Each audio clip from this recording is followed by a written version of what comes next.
Today on Animal Fact Files, we're talking about arowanas. Don't be afraid to subscribe, and thank you to Egris for today's suggestion. These are freshwater fish who don't go into saltwater, yet are found on 3 different continents. No, one of those continents is not Antarctica, and yes, I'm bringing that back up. So what gives? How does a fish that doesn't really move around live in some pretty diverse areas? Basically, they're super old. The ancestors of arowanas first came about when the continents all still formed a large landmass. Thus, when the landmass eventually broke apart and drifted to what it is today, these fish were separated by oceans, but still had family ties. And that's not even scratching the surface on the awesomeness of arowanas. Arowanas are from northern South America, Southeast Asia, northern Australia, and New Guinea. There is technically a species of fish with the common name African arowana, which is indeed found in Africa, but recent classification has declared these individuals to be more closely related to arapaimas. Arowanas are also commonly known as dragonfish, and I'm sure if you take one look at them, you can guess why. Their unique appearance is a large part in why these fish are so coveted in the aquarium industry. The different species of arowana have somewhat opposing preferences on where they live. Some prefer slow-moving waterways with deep areas they can utilize for cooling down.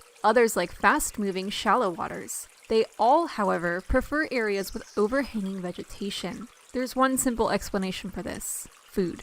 Even though arowanas can get pretty freaking big, as in averaging about 2 feet long big, they still have a unique hunting strategy. Arowanas will actually jump out of the water to catch meals from low-lying branches. Anything from arthropods including crustaceans and spiders, small reptiles, and even birds may fall victim to this dragon's jaws. Also, they don't really get along with one another and will get pretty aggressive if they meet up outside of mating season. Yet, through all the carnage these jaws can cause, they can still be extremely sensitive as well.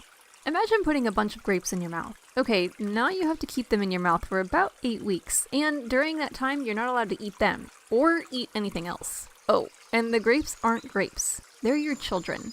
Arowanas are called mouth brooders because they incubate their eggs inside their mouth. According to observations of captive-kept individuals, a pair will show off to one another for weeks or even months before mating. The female will then release her eggs and the male will fertilize them, then scoop them up in his mouth. They then hold the eggs in their cheeks and keep their young there even after they've hatched. It's a great form of protection. At least, that's what the arowanas seem to think. And remember, they have a pretty old lineage, so they must be doing something right. As individuals, wild arowanas don't usually live past about 7 years of age, though captive-kept individuals have lived more than a decade. Oh, and if you were wondering why we started this episode with "Don't be afraid," we'll let you in on a little secret. We've known about arowanas for quite a while now because one of our favorite local restaurants keeps a couple in a large aquarium in their shop.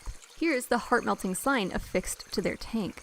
For more facts on arowanas, check out the links in the description. Give a thumbs up if you learned something new today, and thank you for watching Animal Fact Files.